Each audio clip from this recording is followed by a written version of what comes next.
Hello student, कैसे हैं आप? तो आज हम लोग पढ़ने वाले हैं कूलाम्स लॉ पे आधारित जो क्वेश्चन है, क्वेश्चन नंबर 2 के बारे में हम लोग समझने वाले हैं। और ये क्वेश्चन जो है आप यहाँ पे देख सकते हैं कि 21-22 में क्वेश्चन पूछा गया है टर्म 1 में। क्वेश्चन को सबसे पहले समझते हैं कि 4 objects Y W X Y and Z.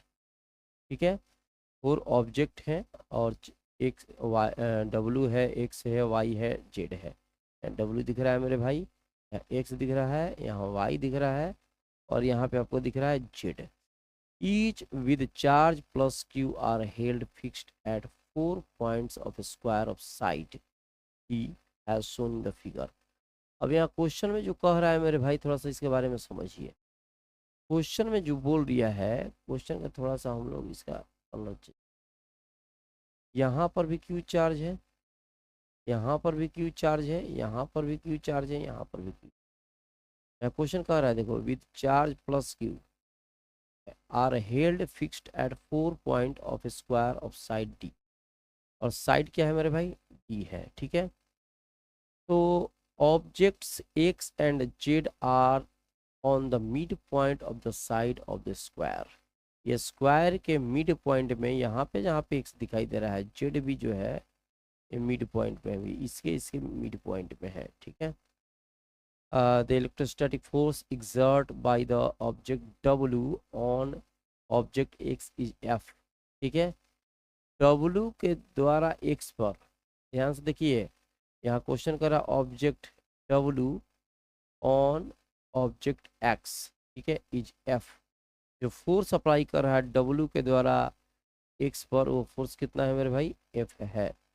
Magnitude of the force exerted by the W on Z, तो डब्लू के द्वारा जेड पर जो फोर्स लगेगा वो फोर्स क्या होगा, समझे? फिर से हम लोग एक काम करते हैं, एक सबसे पहले हम लोग एक स्क्वायर ले लेते हैं। चलिए, स्क्वायर से हम लोग समझेंगे तो बढ़िया समझ में आएगा।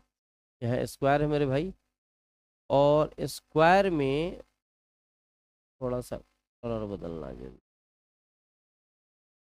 स्क्वायर में यहाँ जो स्क्वायर दिख रहा है, यहाँ पे 4 पॉइंट से, एक पॉइंट से यहाँ पे है, एक अनदर पॉइंट से, एक यहाँ पे पॉइंट है, और यहाँ चौथा पॉइंट है।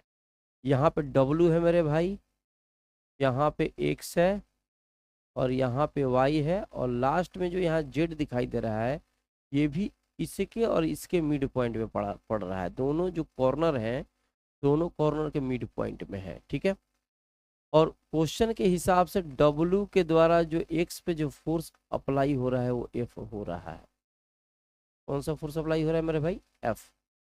और साइड D है, जाहिर सी बात है, स्क्वायर है, जब ये साइड डी हुआ तो ये भी डी होगा, ये भी डी होगा, और ये भी, चारों साइड डी होगा।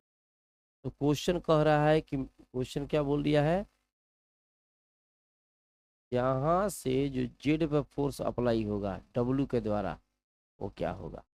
अभी फिलहाल डब्लू के द्वारा एक्स पे जो फोर्स अप्लाई हो रहा है वो तो एफ है, और यहाँ पे जो फोर्स अप्लाई होगा उसकी वैल्यू क्या होगी।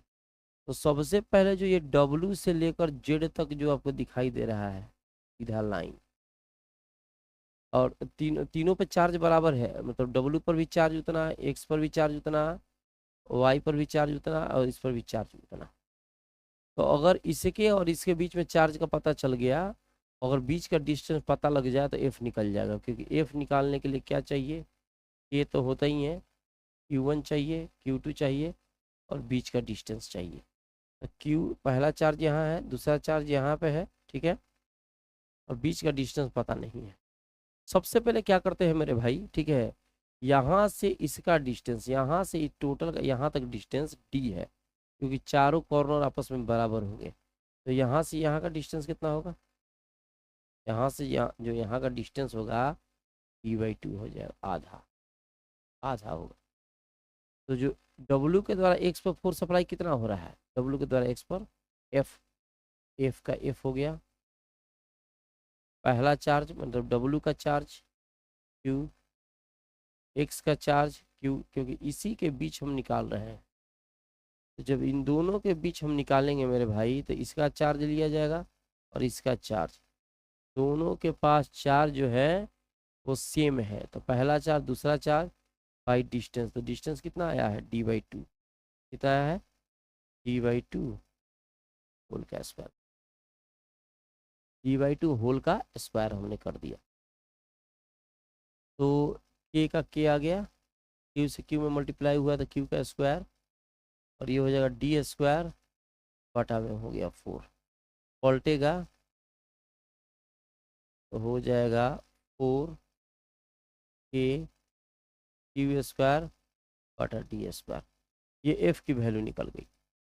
अब यहाँ पे जो है सबसे मेन चीज़ है कि w से z के बीच में निकालना है हमको, तो ये डिस्टेंस आपको चाहिए, ये डिस्टेंस तो चाहिए ही चाहिए।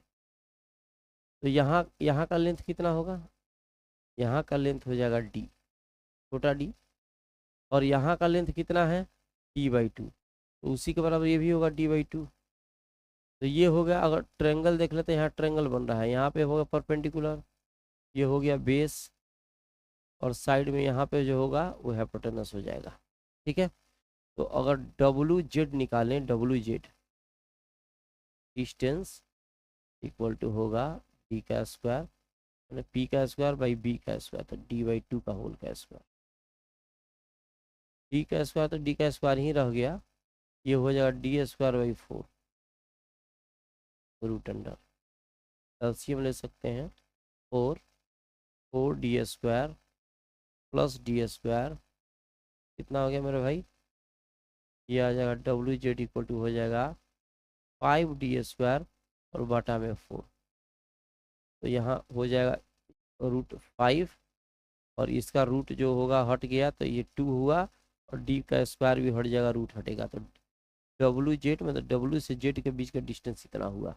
तो फोर्स क्या होगा, ठीक है, फोर्स अगर निकाला जाए F, ठीक है, किसके किसके बीच, W और Z के बीच, okay, first charge second charge, दोनों पे चार्ज सेम है, इस पर भी उतना ही चार्ज है और इस पर भी उतना ही चार्ज है, सेम है, दोनों पे Q चार्ज है, और डिस्टेंस अभी इस W से Z का बीच का डिस्टेंस कितना आया है, कितना आया है यहाँ पे देखो, ये आया हुआ है, तो हो जाएगा √5/2 इंटू d होल का स्क्वायर, के ये हो जाएगा Q से Q मल्टीप्लाई हुआ था Q का स्क्वायर, ये इसका रूट हट गया था 5/4 d का स्क्वायर। ठीक है, अब यहाँ पे जो f की वैल्यू आपकी आई है, देखिए f का वैल्यू जो आया हुआ है पहले से आया हुआ है, ठीक है, अब 4 को ऊपर लेके चले जाओ, 4 को ऊपर लेके जाओ मेरे भाई, तो हो जाएगा 4 5, एक काम करते हैं पहले 4 ही लिख देते हैं, 4k q² बाई 5d का स्क्वायर, इसको थोड़ा सा अलग करके लिखा जा सकता है, 1/5 को अलग कर दीजिए, ये हो जाएगा 4, फिर यहाँ बचा k, फिर बचा q का स्क्वायर, और फिर बटा बच गया d का स्क्वायर, तो कितना आया, इसको लेकर हम इधर साइड में लेके आते हैं, यहाँ पे लिख देते हैं, तो इधर साइड में फोर्स जो निकला, फोर्स कितना हुआ 1/5, यहाँ 1/5 है, दिख रहा होगा, और यहाँ जो इसके लिए हम लिख सकते हैं f, क्या लिख सकते हैं f, क्योंकि दोनों आपस में क्या है बराबर है, तो इंटू हो गया f, तो आपकी वैल्यू आ गई, जो फोर्स आ गया, force between W and Z F/5, ये आपका आंसर आया। F/5 कौन सा है, थोड़ा सा इसमें हम कलर इसका चेंज कर लेते हैं, ताकि हम टिक लगाएंगे तो आपको दिखाई दे, लगाएंगे तो दिखाई दे, कौन सा है मेरे भाई, ये हो गया B नंबर 5/F/5। तो इसी तरह से हम क्वेश्चन लाते रहेंगे। अब ये कूलम्ब्स लॉ का सेकंड न्यूमेरिकल्स था, इसके बाद हम लोग थर्ड न्यूमेरिकल्स लाएंगे, एक एक क्वेश्चन को हम लोग बना रहे हैं, अगर किसी को बहुत सारा क्वेश्चन पढ़ना है एक साथ, तो प्लेलिस्ट में से देख सकते हैं आप। तब तो मिलते हैं छोटे से ब्रेक के बाद, जहाँ रहिए स्वस्थ रहिए।